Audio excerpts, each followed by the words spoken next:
we need to take you live to Tallinn now because European defence ministers are meeting in Estonia, one of a few NATO member states bordering Russia, to discuss further military aid to Ukraine.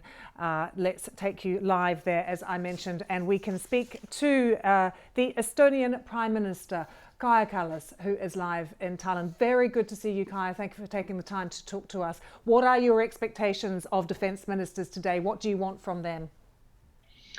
The message that we want to hear is that all countries give more military aid to Ukraine.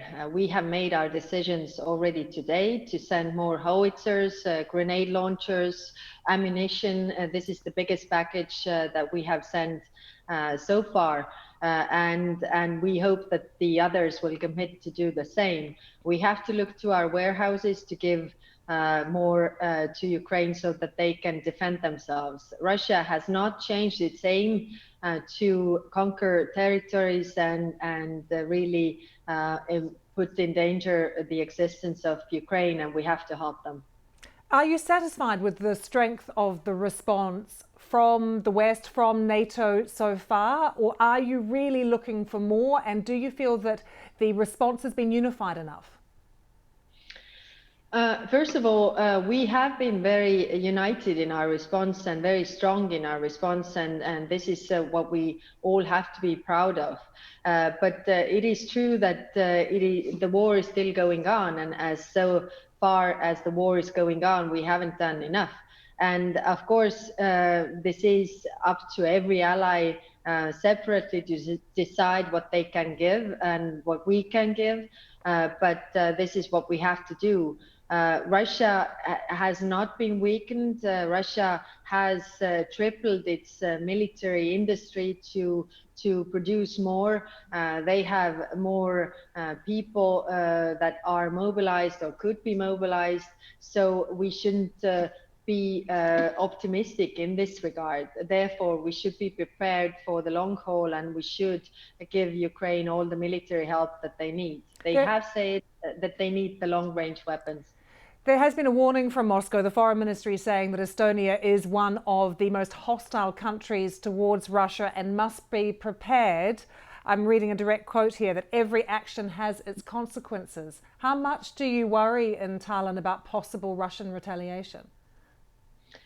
This is what Russia does, threatens, and this is to make us decide differently. If you look up the definition of terrorism, this is what Russia does, is really making civilians afraid. What we see also in Ukraine happening, that they are targeting civilians, they are hurting civilians, and presenting threats at the same time, saying that don't make your decisions because we will punish you for this. This is how they operate and how they have always operated. But I think the only response to terrorism is that you can't submit to the terrorist threats. You just can't, because otherwise the terrorists will win. Estonia has accepted the largest number of Ukrainian refugees in the EU. How are you coping? So far, so good. We have the war refugees here. We are helping the women and children while the men are fighting for their independence. And most of the war refugees want to go back after the war ends. But this is up to us to, again, support Ukraine so that the war would end as soon as possible. Kaja, can I ask you about our top story today, if you don't mind, that of the New Zealand Prime Minister, Jacinda Ardern. There is a lot of talk about how much toxic abuse she has been through online, the misogyny that has been directed towards her. The former New Zealand Prime Minister, Helen Clark, has said there's been an unprecedented level of hatred directed at Jacinda Ardern. Do you experience that kind of abuse, particularly online, in your position in Estonia? When I heard the news and looked at the declaration that she made, then personally, I totally resonate with her. I totally understand this job takes a toll on you as a person and on your family as well, especially when you are a woman and there are maybe different standards for women, as there are not so many. So I totally understand her decision and where this comes from. I can hear the empathy and the sympathy in your voice. What do you do to protect your mental health?